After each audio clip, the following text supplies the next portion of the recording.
मौत हम सबको इससे गुजरना है। आज हम नहीं रहेंगे, कल कोई और रहेगा। और मैं चाहता हूं कि ये उर्दू काम सिर्फ फहीम अख्तर के जिम्मे ना हो, यहाँ बैठा हर शख्स इसकी जिम्मेदारी संभाले और आगे बढ़ करके इसकी बागडोर संभाले।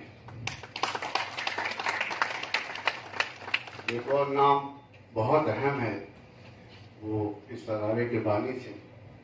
2006 में जब उनको लंदन एक तकरीब में बुलाई गई थी, वो कैसर शमीम साहब का नाम है। उन्होंने बड़ी अच्छी बात कही थी। डॉक्टर केमिस्ट्री साहब हमारे सदर मरहूम, उन्होंने कहा था कि हम लोग अवार्ड नहीं देते, हम तो सिर्फ अदब, आपके अदब के इतराफ़ करते हैं, हम अवार्ड देने के काबिल कहाँ हैं। मैं कैसर शमीम साहब के लिए दुआ गो हूँ कि अल्लाह उन्हें जन्नतुल फिरदौस में जगह अता फरमाए। बेशक हमारे वालिद के नाम से है, लेकिन इसके अगराज़ और मकासद और इसका काम उर्दू से मुंसलिक लोगों से है।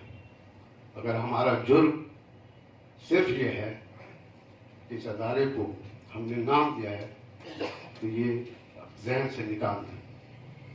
दुनिया भर में एक अदारा बनता है।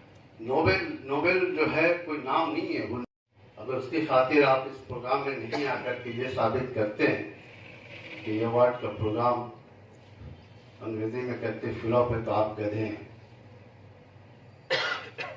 इसको सोचिए। उर्दू अवार्ड आपकी गैर मौजूदगी का मोहताज नहीं है। ये अवार्ड पूरी दुनिया में कलकत्ते का नाम रोशन किया है। आपको हैरानी होगी, ममता बनर्जी की बात होती है। मैं जहां भी दुनिया में जाता हूँ, लोग हमसे उनके बारे में पूछते हैं। मुझसे नहीं ये कहते कि आप लंदन से हैं, ये फख्र की बातें मुझसे कहते हैं आप फहीम अख्तर कलकत्ता से। और मैं लंदन को रिप्रेजेंट नहीं करता हूँ, मैं पूरी दुनिया में कलकत्ते को रिप्रेजेंट करता हूँ। और आपको ये भी बता दें कि मैं फिर वापस आऊंगा और इंशाअल्लाह 16वां सूफी जमील अख्तर मेमोरियल अवार्ड फिर हम मनाएंगे।